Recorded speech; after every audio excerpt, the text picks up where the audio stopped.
이슈 브리핑입니다. 한국과 중국의 자유무역협정 한중 FTA가 오늘로 발효 1주년을 맞습니다. 지난해 12월 20일 발효 즉시 고주파 의료기기 등 900여 개 한국산 품목에 대한 관세가 즉시 철폐되면서 중국 수출 기대감을 높였습니다.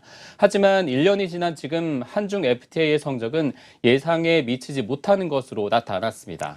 산업통상자원부 자료에 따르면 올 들어 11월까지 대중국 수출은 지난해 같은 기간보다 10.9% 줄었습니다. FTA 발효 전인 지난해 5.6% 감소보다 감소폭이 커졌고 교역량도 8.5% 줄었습니다. 중국 시장에서의 한국 제품 수입 점유율은 올 10월에 현재 10.5%를 기록해 1위를 유지했지만 지난해 점유율 10.9%보다는 감소한 것으로 나타났습니다. 예상보다 부진한 지표들이 확인됐지만 정부의 평가는 다릅니다. 정부는 전 세계적인 경기 둔화 속에서 오히려 한중 FTA가 수출 버팀목 역할을 했다라고 평가하고 있습니다. 관세 인하 등의 효과가 있는 한중 FTA 혜택 품목의 올 들어 11월까지 수출은 지난 전년 대비 4% 줄은 것으로 나타났는데요. 비트켓 품목 12.8% 감소보다 감소폭이 작다는 겁니다. 우려됐던 중국 농산물 수입은 2.1% 줄었고 유아용품, 섬유 제품과 같은 소비재 제품의 경우 1년 전보다 수출이 큰 폭으로 증가하기도 했습니다. 하지만 이를 감안하더라도 미국, 유럽연합 등 다른 나라와 맺은 FTA와 비교해 효과가 더디게 나타나는 건 분명합니다. 한중 FTA 효과가 크게 나타나지 못한 데는 여러 가지 요인들이 있는데요. 우선 크게 보면 전 세계 교역 환경이 지난 1년간 악화됐습니다. 특히 FTA를 전후로 해 중국 경제 둔화가 눈에 띄게 나타났는데요. 연 7% 이상이던 중국 경제 성장률은 올해 6.7%에 그칠 전망입니다.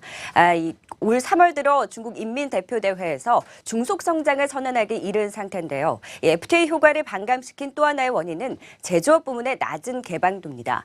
우리나라는 중국산 농산물 유입을 막기 위해 농업 부문의 개방을 최소화하다 보니 제조업 부문의 개방도가 함께 낮아졌는데요.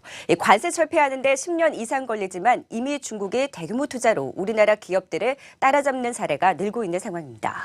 더 큰 문제는 중국이 비관세 장벽을 크게 높이고 있는 추세라는 겁니다. 국가무역정보 포털을 보면 중국의 한국 상품에 대한 비관세 장벽 수는 111건으로 유럽연합, 미국에 이어서 세 번째로 많습니다. 우리나라와 경쟁을 벌이고 있는 디스플레이, 철강, 또 석유화학 등이 여기에 해당됩니다.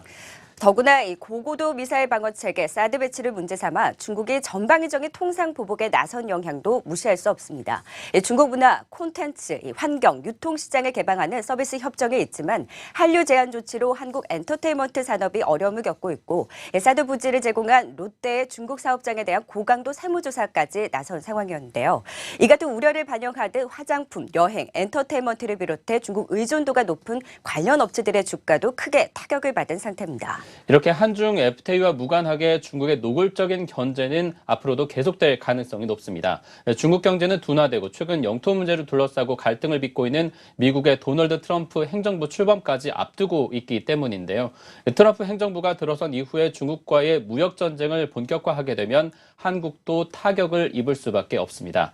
제한적인 효과를 얻고 있지만 한중 FTA 효과를 극대화하기 위해서는 통상 외교 채널을 더 적극적으로 동원해야 한다라는 지적이 뒤늦게 나오고 있습니다. 중국이 FTA를 적극적으로 이행하도록 촉구하고 서비스, 투자 분야에 대한 추가 협상을 통해서 우리 산업의 활도를 만들어줘야 한다는 겁니다.